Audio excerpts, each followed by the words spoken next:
The year is 2010. There's this girl in Cape Town at UCT trying to get a degree.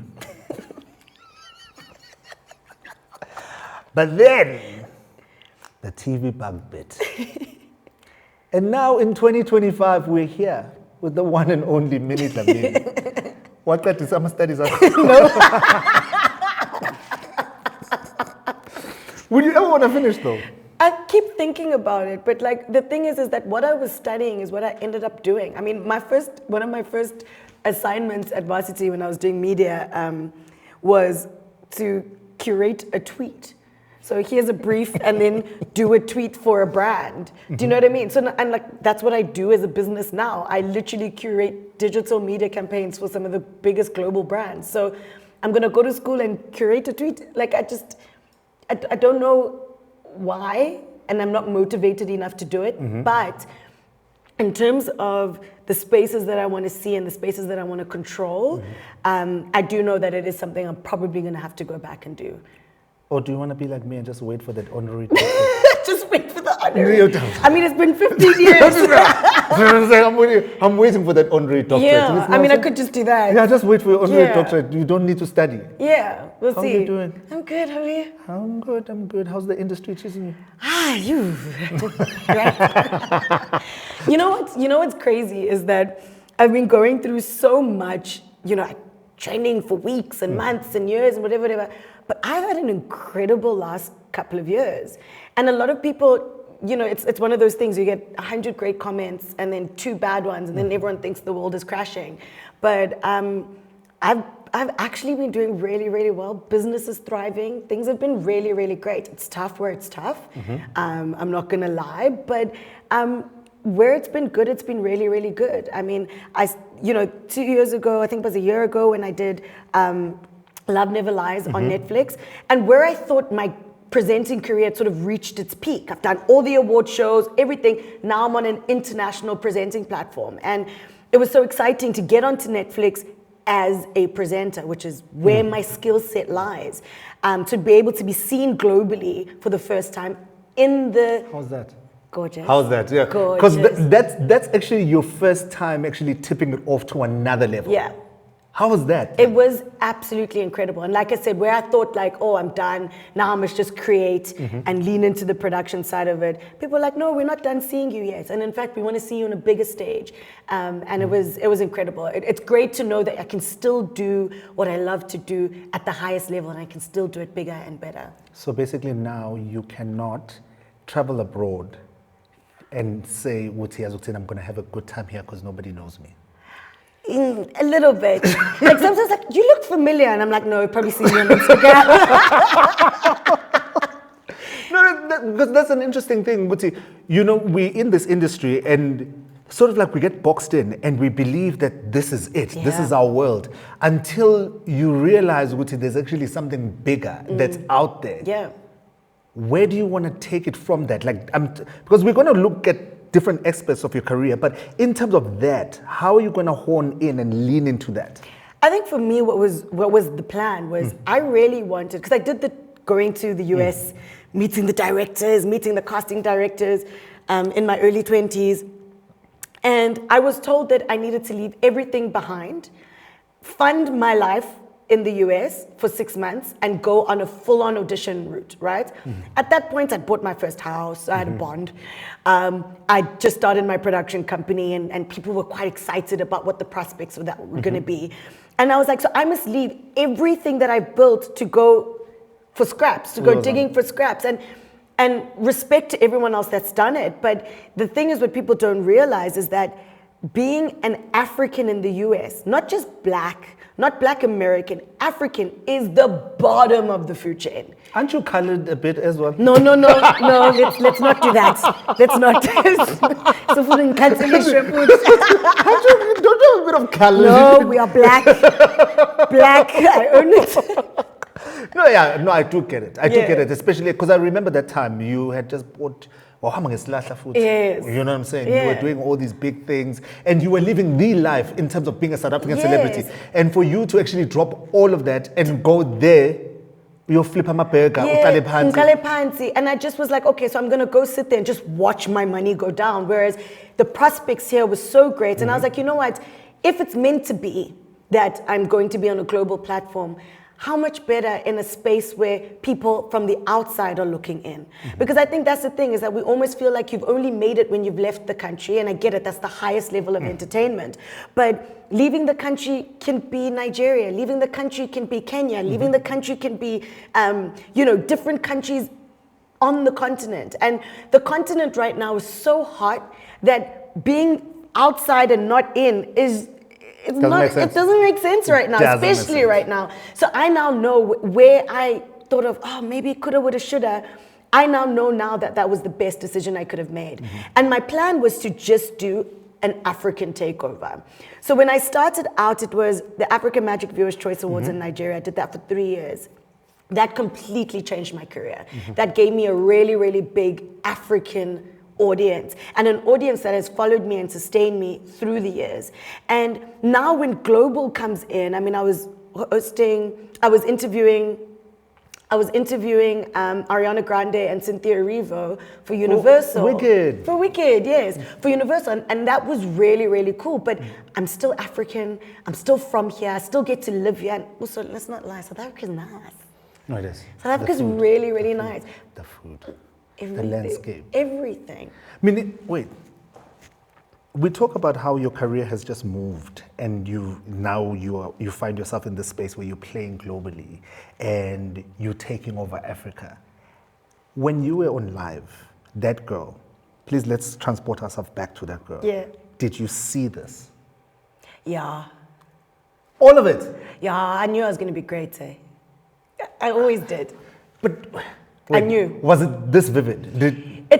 When I say vivid in terms of you have to say that I would be on a Netflix. Netflix didn't exist. Yeah. Did I know I'd be on a global platform at some point? Absolutely. I knew after I won Live that I was going to take this opportunity and I was going to run with it. And what direction that was going to be obviously changed along the way, and different experiences made me realize what I wanted to hone. And my production company is one of them.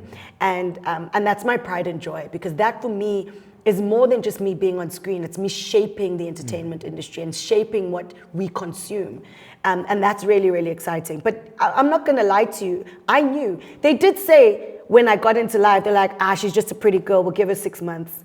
Look at this 15 pretty girl years now. later. Yeah, but I knew, so I'm not gonna lie. You knew it? Okay. And then on Live, you walk in, big lights, you're in Johannesburg.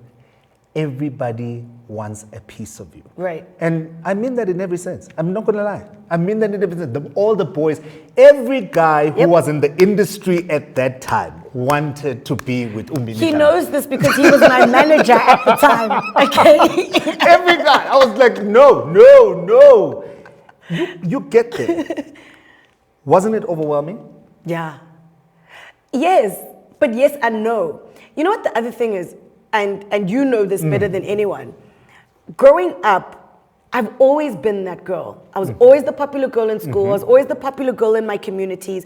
I was always doing things that were big splashes. I was in the newspapers. I was meeting Mandela at 12. I was, flying overseas. I was Little Miss South Africa, I was provincial colors for tennis. So I was always doing something that people knew. Even if you weren't in my school, other schools knew who I was. So I kind of was always that girl. And so when I got into the business, it was just more of what I knew. So I ain't Tusanga. It was just so much more. You know what I mean? It was just on a different scale. Before, I could walk in the mall and no one would say anything. After Live, couldn't happen. It couldn't happen. I remember we used to avoid malls. Yes, we never went to malls. It was just, it was not going to happen. Yeah. Who was your favorite Live presenter to work with? Both of them. Give us a name. Hey, I'll be honest with you. My favorite Live presenter to work with has to be Pila. Mazibuko. When I got into the industry, Pila had been in the game for a while, and if you guys remember Pila at that time, he was on Generations. He was a big shot musician. He was on Live. I mean, he was really, really killing it. And Pila was one of those people where he gave me a family. I used to go to his mom's house and his gran, and we used to chill, and he gave me a sense of home, but also really guided me through the business. And that's one thing that's very rare in this industry, because everyone kind of is really precious because they're scared of, sharing too much, and people scared you're going to take their jobs and whatever the case is. And Pila really, really nurtured me when I got into the business. I was 19 years old, and he really took me under his wing. I mean, we partied a lot, but he was just always there, introduced me to some incredible people that I'm still friends with today.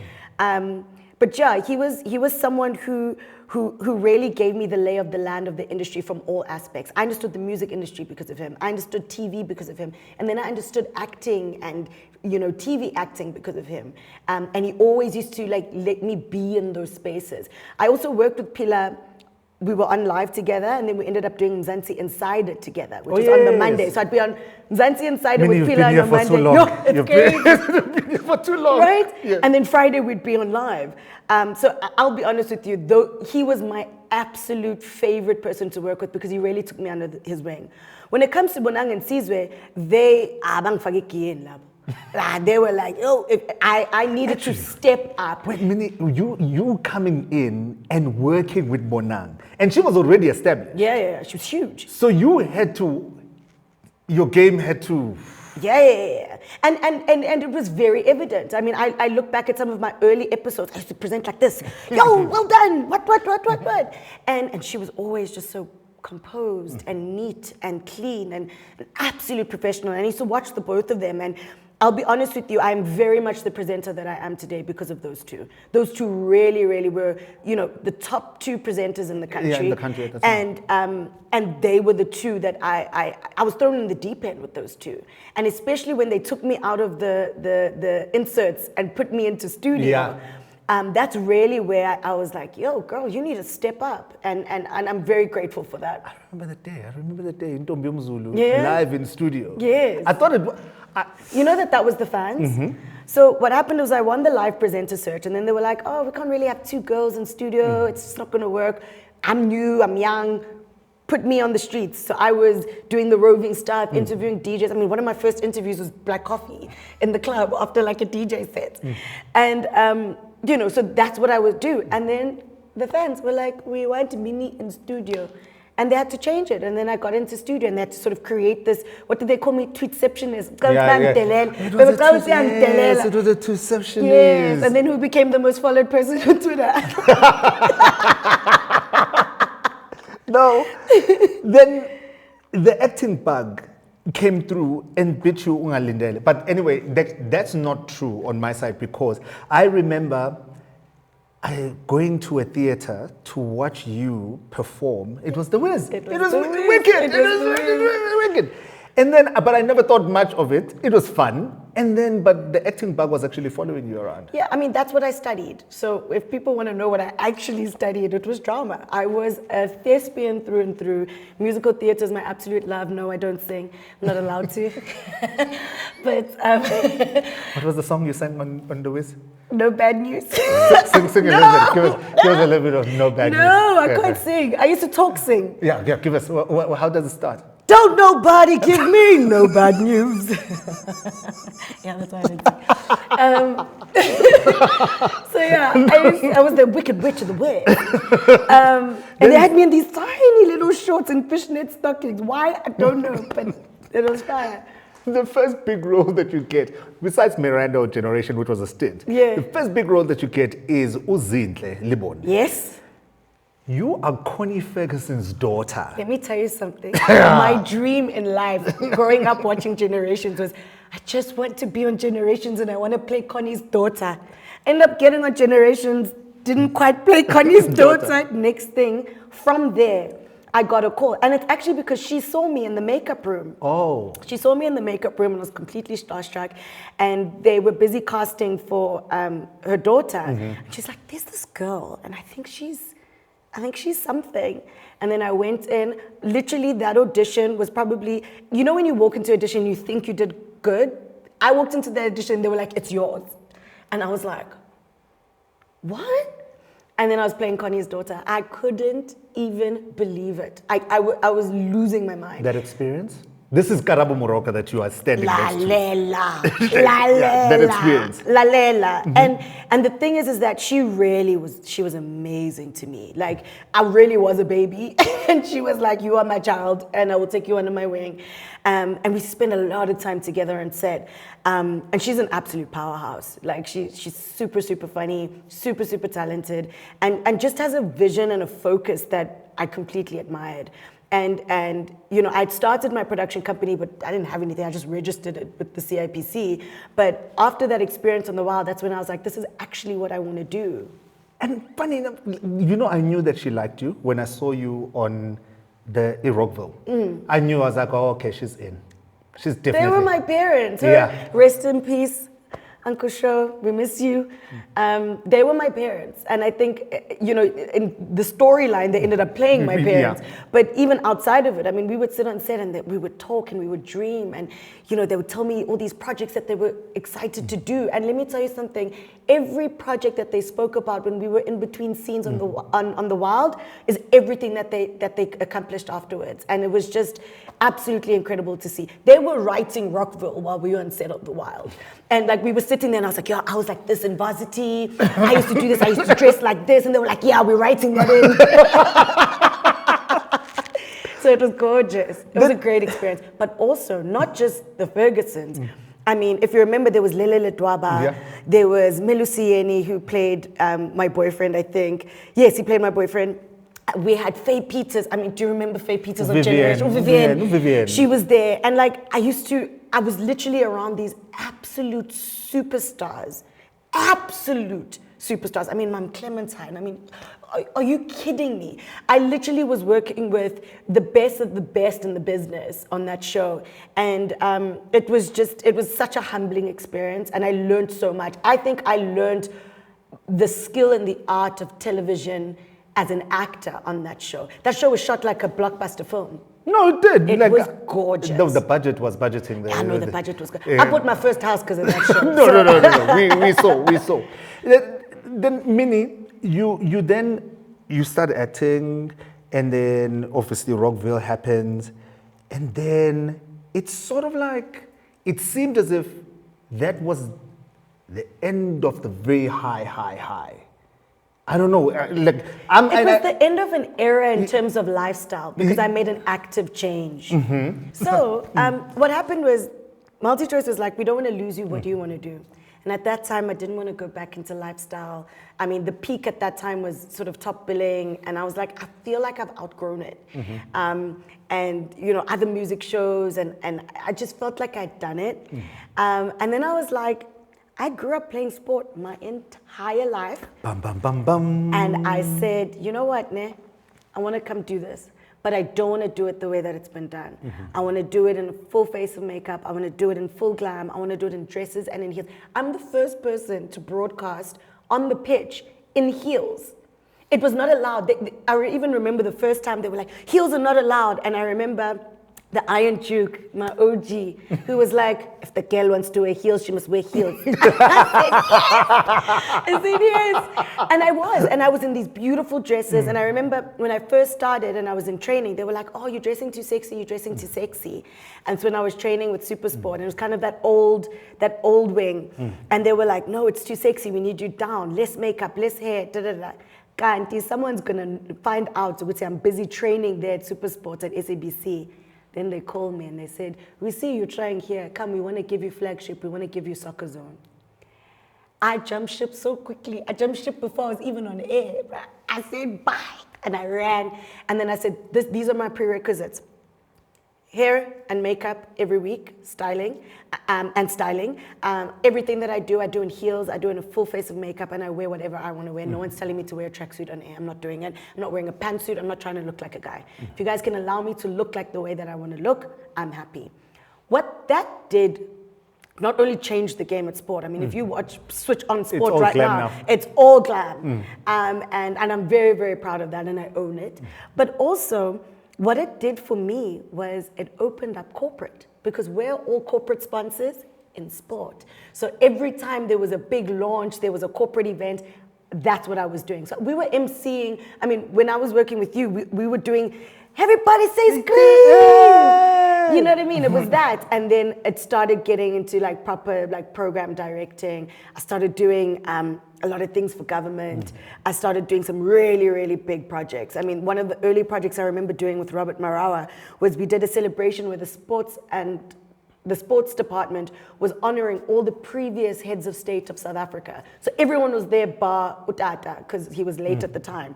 So I'm literally doing this entire event, and like as like we're walking and we're leaving, I'm meeting everyone like one by one, and I was like, oh my gosh, this is so huge. So I started doing really, really big shows like that, and then that also opened the doors for me to host every award show that there is in this country.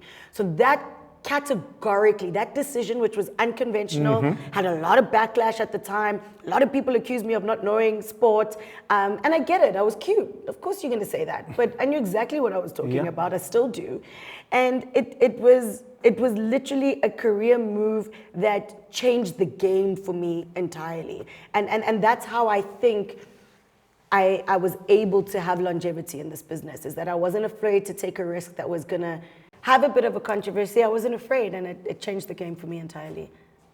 So basically what we're saying to every young girl that wants to get on TV, go to sport. It's the truth. Have you seen them? They're all flocking to sports. Go to sport. Yeah. That's it. But you know what my advice is to the young girls who are going into sport? You're gorgeous, you're talented, you've got everything. Make sure you know what you're talking about. Because that's the first place where they're going to attack you. So make sure you do your research. You know, when you're interviewing someone, yes, fine, maybe your mandate is to talk about fashion and lifestyle. Always bring in the sport. Always remember that you are on a sport platform, and you need to remember that goal that you did. You were like, if we're talking about a jersey, for example, let's talk about the jersey, but let's talk about the game, the biggest game that you played while you were in that jersey. It's more than just it being a nice jersey or your favorite jersey. Is what moment stood out? Did you score a hat trick that game? You know, what is it that shows the viewer? The hat trick is 3 goals. Yes. So it has that. I love soccer. What you talking about? I play soccer. No, not actually play. Like I play soccer. Yes, on and FIFA. I watch soccer. So, Yeah. No, I'm a So soccer. that's my thing with the girlies, is that the opportunity is there, the industry is big enough. I showed that you can be successful in it, but know what you're talking about, because the world is looking, and we've got the talent. We just need to hone in on that craft. I worked with so many men who made sure, like I remember Thomas would be like, are you watching this game? Before Monday, he's like, are you watching the game? Or he'd be like, come to my house, we're watching the game. What do you think about this? What do you think about this? This is how we're gonna talk about it on Monday. So I made an effort to immerse myself into that world, but also I stopped lifestyle. If you remember, I stopped clubbing, I stopped going out, I stopped being in the lifestyle spaces so that I could fully immerse myself in this world and be taken seriously in that world. And to this day, I still work with almost everyone that I used to work with in sport. And the thing is, the industry is so small that live TV is live TV. So whether it's a sports show or a lifestyle show, I'm busy shooting my Netflix show Global, and my former content producer from sport is, you know, content producer in this global show that I'm doing. So, you know, everyone works together and everyone's always in the same space. But like I said, I always made sure that I immersed myself into that world, and I did, and it worked out. Would you ever go back to sport? Yeah, I would, but just differently. Let's do a sports show. You want to do a sports show? Let's do a sports show. I'm going to do a sports show. Okay, but I want to travel though. I want to travel as well. My goal with the sports show is that if I'm going to do it again, I want to do it, but I want to travel. I want to do the lifestyle of it, which is what I had done. So we go watch the Prem in England. Yeah. Def. New sports show coming through. Hello. Yeah, there we go. And we're going to be traveling. Exactly. Free travel, yeah. Come on. So, Minnie, growing up, bit of a tomboy. They don't know. No, they don't. Now they don't. Didn't really like boys. No. Didn't like girls either, so which is weird. Then you tell me one day, Zah, I'm getting married. That was a shocker for me. Yeah. I didn't expect you to ever get married. I know. Neither did my parents. What happened? Eh? What happened? Someone asked and I said yes. So it could have been.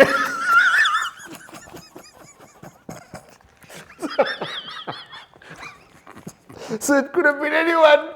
And you said, oh, well, never thought about it. So you could have just said, I never thought about it. Sounds like a fun idea. Let's do this. Yeah, pretty much. I was in a relationship. I was in love. I was like, oh, well, this is the next step. Remember, at that point, I had like 3 cars.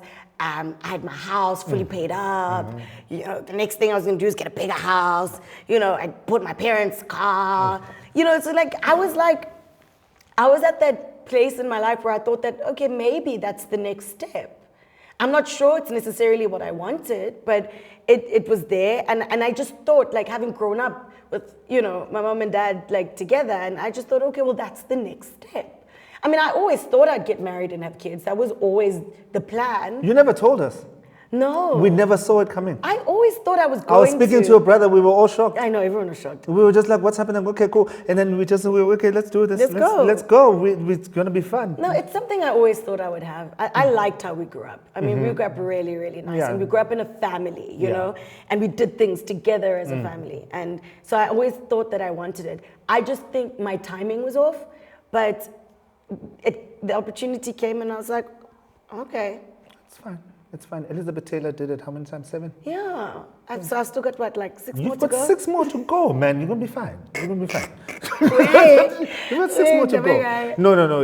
Nanduk celebrate. We had fun. Oh, we had so much fun. We had so much fun at your wedding. Weddings. And you guys weren't invited, but it was so much fun. See what you saw on TV? Oh, no. Oh, that was very PG. There was a part where there was a bride stand by the dance floor. Listen to me. There was a bride stand by not those smokeless kind of things were happening. And but I'm talking, this is white wedding. This is not the traditional. This is not the traditional one. Yeah. Gourmet. Says the 7 courses.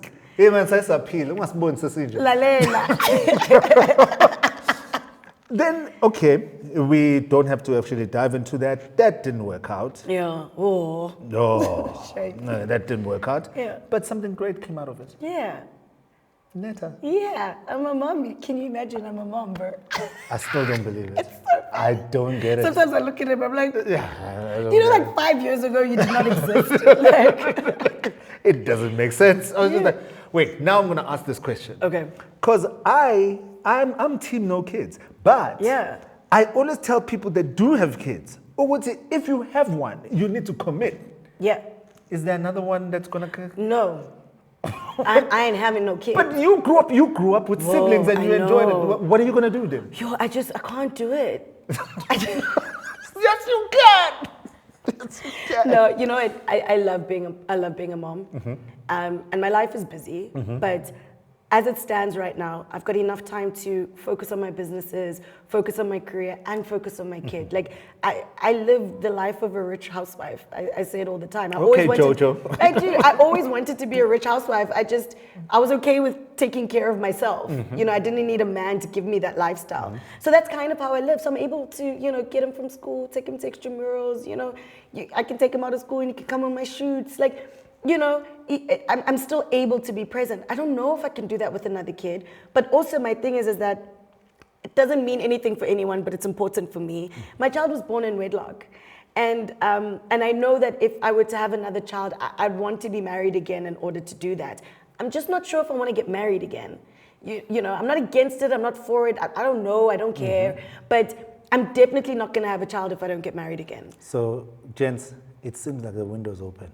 I don't know if I want to do it again. It seems listen, if you're out there and you're a single dad and you know what I'm saying, and you're trying to create a blended family. What are you doing? No. I want another wedding. Why don't I just do birthday parties? How about that? I want to go to another wedding. Anyway, so you sound like you're open to love. I'm always open to, me, I'm a hopeless romantic. That's why I got married in the first place. I'm a hopeless romantic. I will always fall in love every single time. Yes, I get my heart broken all the time. All the time. I really do. I get my heart broken all the time. But why do you think that is? Because I love too hard. I'm just a hopeless romantic. So you're saying South African men don't like to be loved too hard? I think so.